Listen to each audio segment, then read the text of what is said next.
नमस्कार, मी प्रणाली भोसले. माझे कोकणच्या बातमीपत्रात आपल्या सर्वांचं मनपूर्वक स्वागत करते. बातमीपत्राला सुरुवात करण्याआधी पाहूयात हेडलाईन्स. पोलीस शिपायाकडून तळोजा जेलमध्ये चरस गोळ्या जप्त, NDPS कायद्यानुसार गुन्हा दाखल. लोकवस्तीत रासायनिक कंटेनरांचा साठा, धामणदेवीत धोकादायक प्रकाराची चर्चा, परवानगीशिवाय साठवणुकीचा आरोप.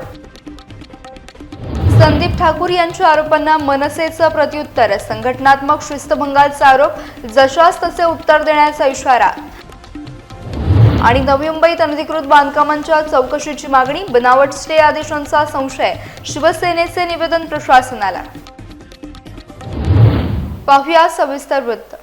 नवी मुंबईतील तळोजा मध्यवर्ती कारागृहातून एक धक्कादायक प्रकार समोर आलाय.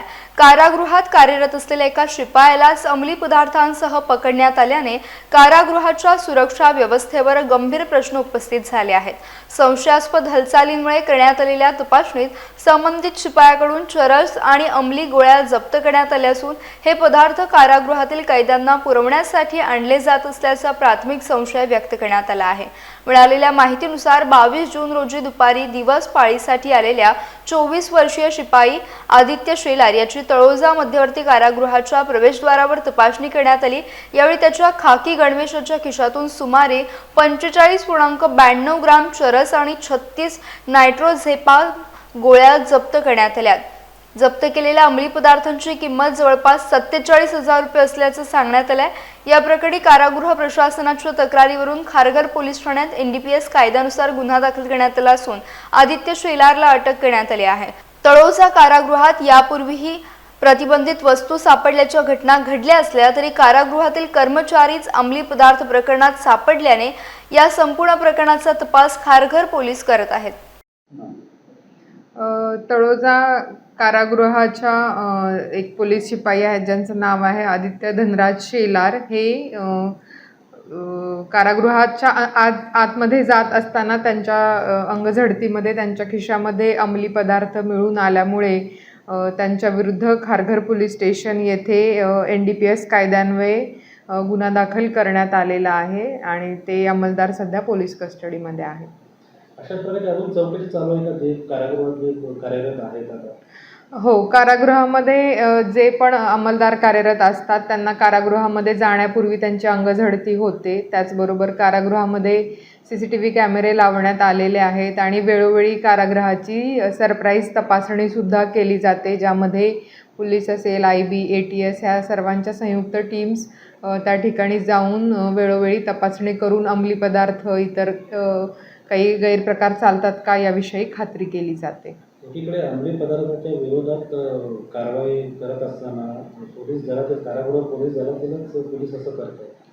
हो, कारागृह पोलिसाकडून अशा प्रकारे जप्ती होणे हे निश्चितच निंदनीय गोष्ट आहे आणि त्यांच्या विरुद्ध त्यांच्या विभागामार्फत योग्य ती कारवाई केली जाईल. पनवेल तालुक्यातील खारघर परिसरातून एक धक्कादायक घटना समोर आली आहे. अंगणवाडीत जाण्यास नकार दिल्याच्या कारणावरून एका आईने आपल्या अवघ्या 4 वर्ष मुलीला बेदम मारहाण केल्याचा प्रकार उघडकीस आलाय. या संपूर्ण घटनेचा व्हिडिओ सोशल मीडियावर व्हायरल झाल्यानंतर नागरिकांमध्ये संताप व्यक्त केला जात असून पोलिसांनी देखील या प्रकरणाची दखल घेत तपास सुरू केला. मिळालेल्या माहितीनुसार संबंधित चिमुरडी अंगणवाडीत जाण्यास तयार नसल्याने तिच्या आईचा संतापनावर झाला.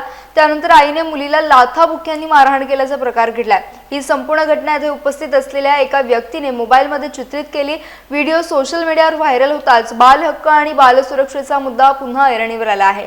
या घटनेची माहिती मिळाल्यानंतर पोलिसांनी चौकशी सुरू केली असून मुलीच्या सुरक्षिततेसाठी आवश्यक ती पावले उचलली जात असल्याची माहिती समोर आली आहे. तसेच संबंधित आईचीही चौकशी केली जाणार असल्याचं सूत्रांकडून सांगण्यात आलंय. लहान मुलांमध्ये शिक्षणाची आवड निर्माण करण्यासाठी समुपदेशन, संयम आणि प्रेमाची गरज असताना अशा प्रकारच्या घटना चिंताजनक मानल्या जात असून या प्रकरणाचा पुढील तपास सुरू आहे. रत्नागिरी जिल्ह्यातील खेड तालुक्यातील धामणदेवी गावच्या हद्दीत मुंबई गोवा राष्ट्रीय महामार्गालगत एक गंभीर प्रकार समोर आल्याची चर्चा सुरू आहे। औद्योगिक वसाहतीजवळ तसेच दाट लोकवस्तीच्या परिसरात रासायनिक कंटेनरची चढउतार आणि साठवणूक केली जात असल्याचा आरोप स्थानिक ग्रामस्थांकडून करण्यात येतोय। या प्रकारामुळे परिसरातील नागरिकांमध्ये भीतीचं वातावरण निर्माण झालं असून भविष्यात एखादी दुर्घटना घडल्यास त्याची जबाबदारी कोण घेणार असा सवाल देखील उपस्थित केला जातोय। स्थानिकांच्या म्हणण्यानुसार या कामासाठी ग्रामपंचायतची आवश्यक परवानगी घेण्यात आली नसल्याची चर्चा आहे। त्यामुळे संपूर्ण प्रकरणाची सखोल चौकशी करून तातडीने योग्य ती कारवाई करण्यात यावी अशी मागणी ग्रामस्थांकडून होतीये। काही सामाजिक कार्यकर्त्यांनी या संदर्भात तालुका आणि जिल्हा प्रशासनाकडे तक्रार दाखल करण्याची तयारी देखील सुरू केली आहे। लोकवस्तीच्या जवळ रासायनिक कंटेनरची साठवणूक होत असल्याच्या आरोपामुळे नागरिकांमध्ये चिंतेचं वातावरण असून या प्रकरणात प्रशासन नेमकी कोणती भूमिका घेणार याकडे सर्वांचं लक्ष लागलंय। धामणदेवी परिसरात आमची दररोजची ये जा असते।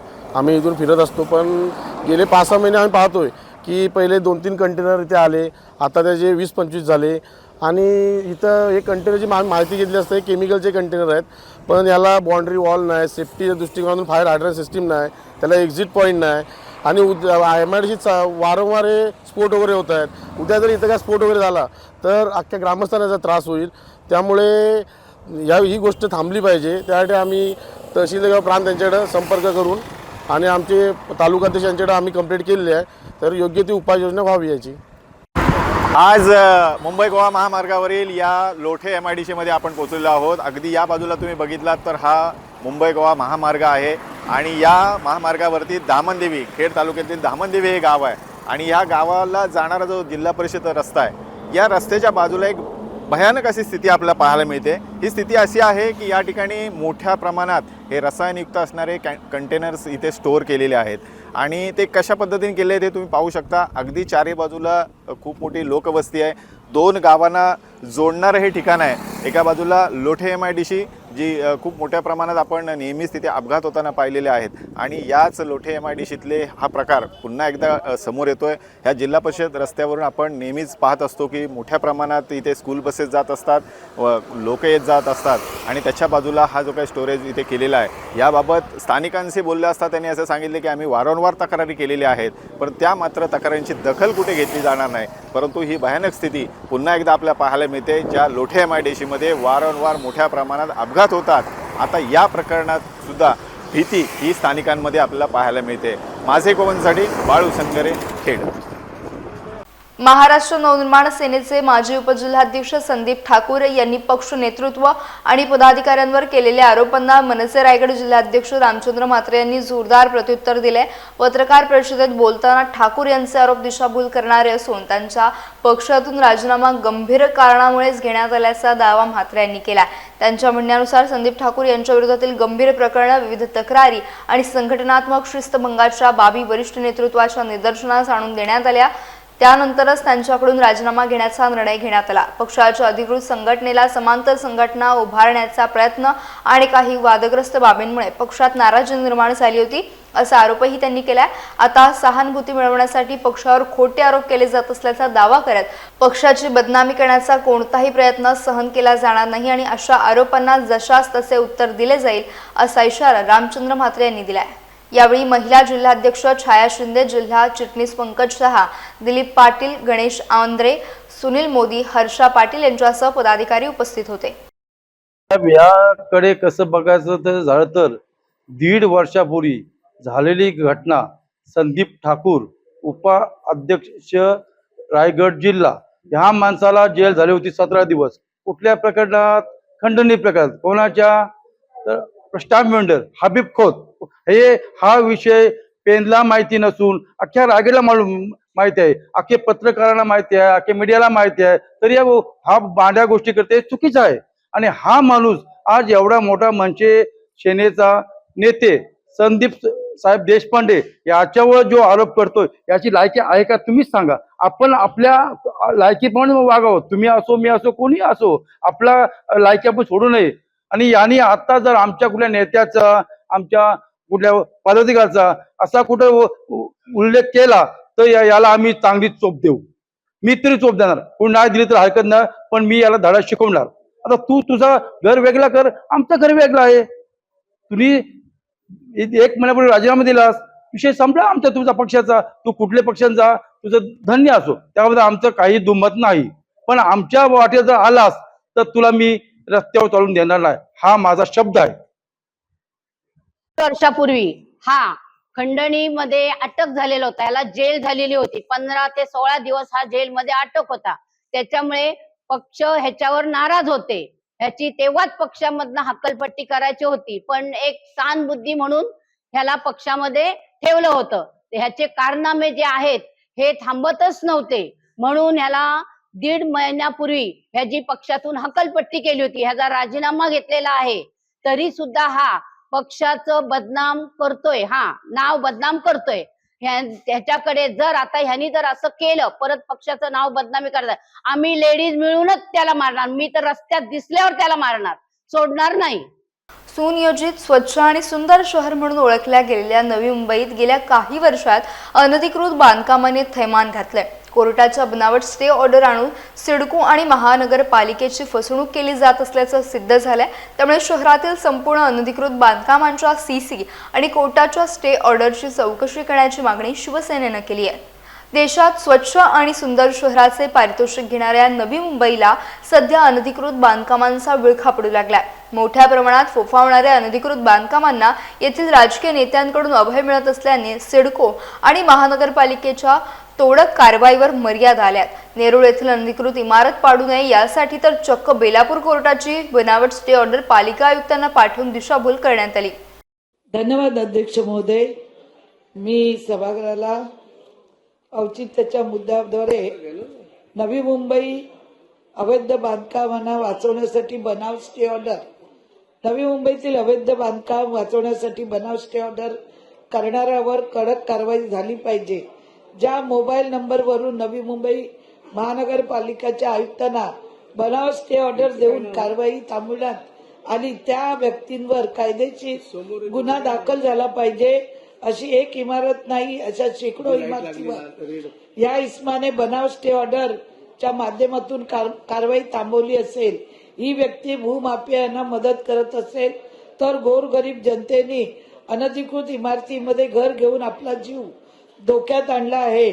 या सर्व प्रकरणाची सीबीआय कडून चौकशी व्हावी व नवी मुंबईतील शेकडो इमारतीच्या मागे खरा कोण भूमाफिया आहे हे समोर येईल.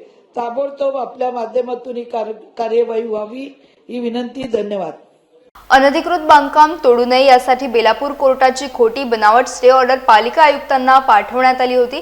या प्रकरणी बेलापूर कोर्टाकडून सीबीडी पोलीस ठाण्यात अज्ञात इसमाविरोधात गुन्हा दाखल करण्यात आलाय. नेरूळच्या हद्दीमध्ये म्हणजे बेलापूर पोलीस स्टेशनच्या हद्दीमध्ये अतिक्रमण कारवाई करायला गेल्यानंतर महानगरपालिकेला एक कोर्टाची स्टे ऑर्डर दाखवण्यात आली आणि ती ऑर्डर महापालिकेने ज्यावेळी कोर्टाशी कन्फर्म केली त्यावेळी कोर्टाच्या असं निदर्शनास आलं की ती ऑर्डर बनावट बनवलेली आहे. त्यावरून कोर्टाच्या ज्या सुप्रिटेंडेंट आहेत त्यांनी आमच्याकडे तक्रार दाखल केलेली आहे, ज्यामध्ये कोर्टाच्या ऑर्डरच्या बाजूला हस्ताक्षरात बनावट स्टे ऑर्डर लिहिलेली आहे आणि जे वादी आहेत त्यांचं नावसुद्धा खोडून वेगळं नाव लिहिलेलं आहे. अशा पद्धतीची एक तक्रार सीबीडी बेलापूर पोलीस स्टेशनमध्ये दाखल आहे आणि त्या अनुषंगाने आरोपी निष्पन्न करून पुढील कारवाई करण्याचं काम आमच्याकडून चालू आहे. नवी मुंबईत मोठ्या प्रमाणात अनधिकृत बांधकामे वाढली असून या सर्व बांधकामांच्या सीसी आणि कोर्टाच्या स्टे ऑर्डरची चौकशी करण्याची मागणी शिवसेनेनं केली आहे. येथील सत्ताधारी नेते बेकायदेशीर बांधकामांना अभय देत असल्याने कुंपणात शेत खात असल्याचा आरोप सेनेनं केलाय. नाही, सर्वे व्हायलाच पाहिजे. माझ्या माहितीप्रमाणे नव्या मुंबईमध्ये अशी शेकडो प्रकरणं आहेत की त्याच्या खोट्या सीसी आहेत आणि खोट्या स्टे ऑर्डर आहेत आणि त्याच्यावरती काही लोकांची पोटं भरण्याचं काम चाललंय. मी आयुक्तांना याबाबत मी मागणी करणार आहे की याची पूर्णपणे इन्क्वायरी करण्यात यावी आणि इन्क्वायरी करावी. आणि माझ्या माहितीप्रमाणे काही आमच्या डिग्यासारख्या जर ठिकाणी बघायला गेलात, काही तर अशा मधल्या काळामध्ये बेलापूरमध्ये सुद्धा अशी काही प्रकरणं निघालेली होती. म्हणजे मी नव्या मुंबईमध्ये, पूर्ण नव्या मुंबईमध्ये अशा खोट्या सीसी आणि खोट्या स्टे ऑर्डर लावलेले. नव्या मुंबईमध्ये तर डिग्याचं एवढं मोठं प्रकरण आहे की 100 बिल्डिंग आहेत त्याच्यामध्ये लोकप्रतिनिधींनी खोट्या सीसी काढल्या, त्यांच्यावरती गुन्हे सुद्धा दाखल झाले, त्याने कोर्टामध्ये त्या सर्व सबमिशन झालेले आहे. म्हणजे अशा प्रकारे निघायला गेलं तर मला वाटतं की काही इकडे जो प्रकार चाललेला आहे, काय बोलतात शेतच कुंपणच शेत खातं अशातला प्रकार या नव्या मुंबईमध्ये चाललेला आहे. आणि जिसके हात में दंडा उसकी भैंस अशा प्रकारे अधिकाऱ्यांवरती काय अधिकाऱ्यांकडे ज्यावेळेस पेपर्स येतात त्यावेळेस अधिकारी काय ते बघायला जात नाहीत. ओरिजिनल पेपर असतात आणि त्या आधारे अधिकारी एनओसी वगैरे काय गोष्टी देतात. पण त्याच्यानंतर जर आरटीआय मध्ये कोण गेला तर मग अधिकाऱ्यांच्या काही गोष्टी अशा निदर्शनात येतात. अशात काही प्रकरणं माझ्याकडे आहेत. ते प्रकरणं मी आयुक्तांना सोमवारी सबमिशन करणार आहे आणि माझी मागणी आहे ज्या अशा ज्या खोट्या सीसी आहेत आणि खोट्या स्टे ऑर्डर आहेत त्याची पूर्णपणे आयुक्तांनी इन्क्वायरी करावी. खेड तालुक्यातील शिवतर येथील शिवतर ग्रामस्थ शिक्षण संस्था मुंबई संचलित प्रभात हायस्कूलमध्ये शिवतरचे माजी सरपंच सुभाष पांडुरंग मोरे यांच्या 61व्या वाढदिवसानिमित्त शैक्षणिक साहित्य वाटपाचा उपक्रम उत्साहात पार पडला. त्यांच्या सुपुत्र सिद्धेश सुभाषराव मोरे यांच्या वतीने प्रशालेतील इयत्ता 5वी ते 10वीच्या सर्व विद्यार्थ्यांना स्कूल बॅगचे वाटप करण्यात आले. सिद्धेश मोरे हे दरवर्षी आपल्या कुटुंबातील सदस्यांच्या वाढदिवसानिमित्त शाळेला विविध प्रकारचे शैक्षणिक साहित्य देण्याची परंपरा जपत आहेत. वाढदिवसावरील अनावश्यक खर्च टाळून तो निधी विद्यार्थ्यांच्या शिक्षणासाठी उपयोगात आणावा या सामाजिक भावनेतून हा उपक्रम राबवण्यात येत असल्याचं त्यांनी सांगितलं. विद्यार्थ्यांच्या भविष्यातील स्वप्नपूर्तीसाठी हातभार लावणे हेच खरे समाधान असल्याची त्यांची भूमिका आहे. या कार्यक्रमाला माजी सरपंच सुभाष मोरे, शिवतरचे सरपंच मंगेश मोरे, संस्थेचे सचिव सुनील मोरे, कार्याध्यक्ष सूर्यकांत मोरे, शाळा समितीचे व्हाईस चेअरमन शिवाजीराव मोरे, शाळा व्यवस्थापन समितीचे उपाध्यक्ष राजू सुर्वे, मुख्याध्यापक काझी सर, शिक्षक, शिक्षकेतर कर्मचारी तसेच विद्यार्थी मोठ्या संख्येने उपस्थित होते. यासह बातमीपत्रात वेळ झाली इथेच थांबण्याची. भेटूयात नवीन बातमीपत्रासह. तोपर्यंत तुम्ही कुठेही जाऊ नका. पाहत राहा फक्त माझे कोकण.